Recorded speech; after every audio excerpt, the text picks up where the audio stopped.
Monsieur le directeur départemental de l'éducation, Madame la directrice départementale adjointe, Monsieur l'inspecteur Piram, représentant du BDS de Jérémy, Monsieur Finet-François, recteur de l'UGA, Mesdames, Messieurs les représentants des syndicats des enseignants, Mesdames de la MALJF, Mesdames, Messieurs les enseignants du lycée de jeunes filles, Monsieur le directeur du lycée Nord-Alexis, Messieurs les représentants de la presse, Mesdames, Messieurs les membres du conseil d'école, chers membres et collaborateurs et collaboratrices de la direction du lycée de jeunes filles, distingués invités, chers élèves des 2 vacations, mesdames, mesdemoiselles et messieurs. Comme M. Walden vient de l'annoncer, il m'est cher ici honneur de vous présenter l'historique du lycée de jeunes filles de Jérémy, notre école. Si l'un des objectifs de l'histoire, c'est d'étudier le passé pour comprendre le présent, afin de mieux préparer l'avenir, comment ne pas profiter de ce moment solennel pour vous retracer l'histoire du lycée de jeunes filles de Jérémy, préalablement appelé lycée Jean-Claude Duvalier de Jérémy. Avant 1979, on ne parlait pas encore du lycée de jeunes filles, car il n'y avait qu'un seul lycée pour le département tout entier, et il était mixte. De même que les sciences se sont détachées du tronc de la philosophie pour prendre leur autonomie, c'est ainsi que le lycée de jeunes filles s'est détaché du lycée Nord-Alexis, appelé avant lycée François Duvalier, pour se constituer en une école à part entière. On était à une époque où l'explosion démographique battait son plein dans le département et l'exode rural défiait à un rythme vertigineux la capacité d'accueil d'un seul lycée. Donc, cette capacité d'accueil était insuffisante et le besoin de scolarité se faisait de plus en plus sentir chez nous. Heureuse coïncidence, le ministre de l'Éducation nationale d'alors, Feu Joseph Claude Bénard, faisait une tournée de supervision dans le département.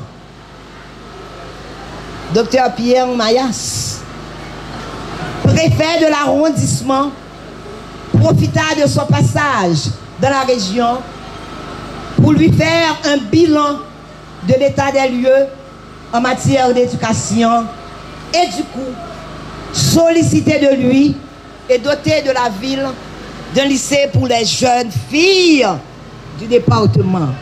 C'était exactement le 29 août 1979. De son côté, M. Bénard, de souche grande-slaise, désireux de satisfaire la requête de son ancien élève, Pierre Mayas, donna un mois plus tard l'autorisation d'ouvrir les portes d'un nouveau lycée dans la ville. 2 grandes interrogations se posaient alors. Où loger le lycée? À qui en confier la direction? En effet, la formation de nos jeunes Grenouillaises vers un idéal noble et utile pour la nation imposait un choix judicieux sans aucun risque d'erreur. La tâche s'annonçait ardue et le préfet Pierre Mayas se confia à des amis qui partageaient avec lui depuis longtemps son rêve. Le révérend Père Pierre Laforêt, Monsieur Edgar César, secrétaire à la préfecture, et Monsieur Harry François Clermont, qui occupait le poste du CIP, Service Information, Presse et Propagande. Ensemble, ils essayaient de trouver des solutions heureuses à ces deux grands handicaps. Après plusieurs démarches infructueuses, ils jetèrent leur dévolu sur une religieuse originaire de Jérémie, une experte en matière d'éducation qui travaillait à Port-au-Prince. La religieuse Léonide Joseph, plus connue sous le nom de Sœur Anne de la Sagesse. Devant la tâche si difficile qui attendait Sœur Anne, cette dernière a manifesté quelques hésitations. Courageuse et tenace, l'équipe n'a pas lâché prise. L'équipe profita du passage de Sœur Anne à Jérémie en compagnie de sa provinciale, la révérende Sœur Lucelle Dimanche, à l'occasion d'une session de prière devant se tenir dans la paroisse de Léon, à l'intention des religieuses de sa congrégation pour revenir à la charge. L'équipe rallia à sa cause la provinciale.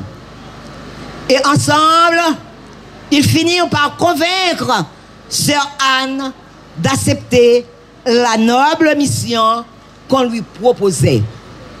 Diriger les pensées des jeunes Grenouillaises vers le beau, vers le vrai, vers le bien, pour un lendemain meilleur.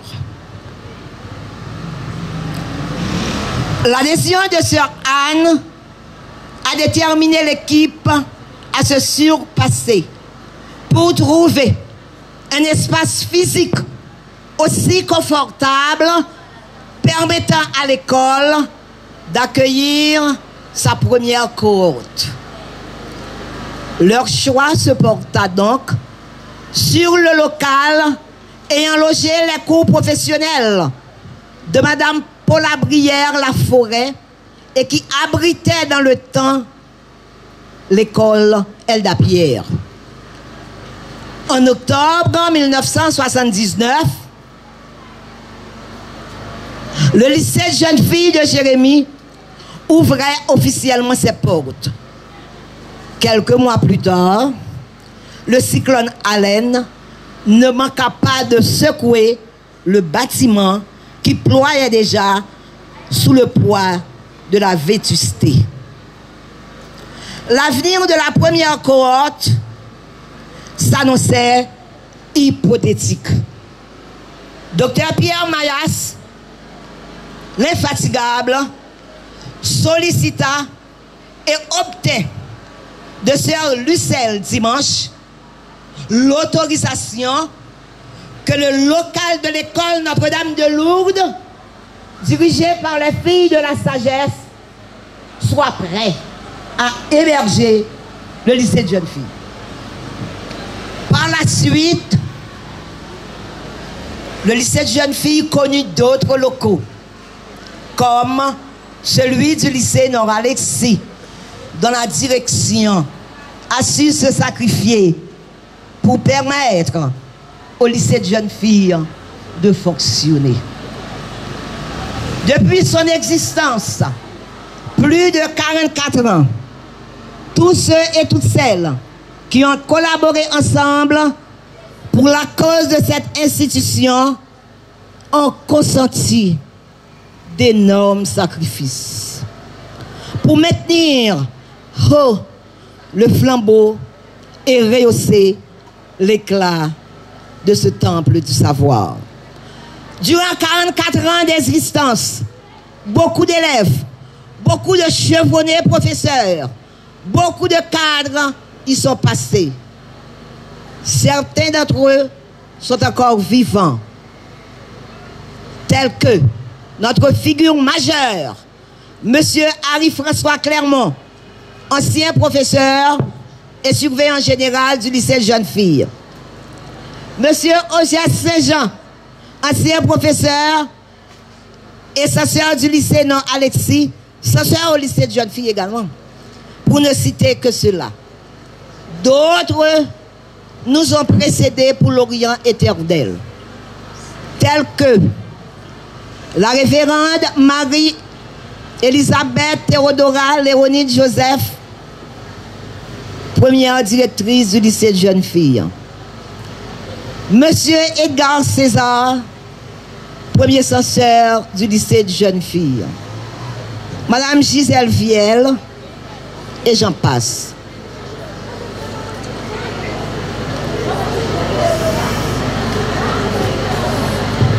Nous avons d'autres professeurs, d'autres cadres qui nous ont précédés, comme M. Ronald Saint-Surin, Maître Maxime Michel.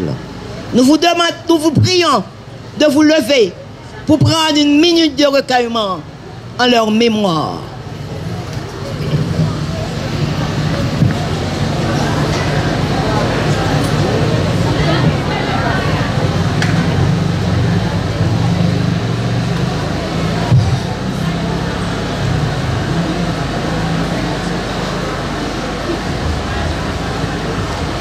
Merci. Veuillez vous asseoir.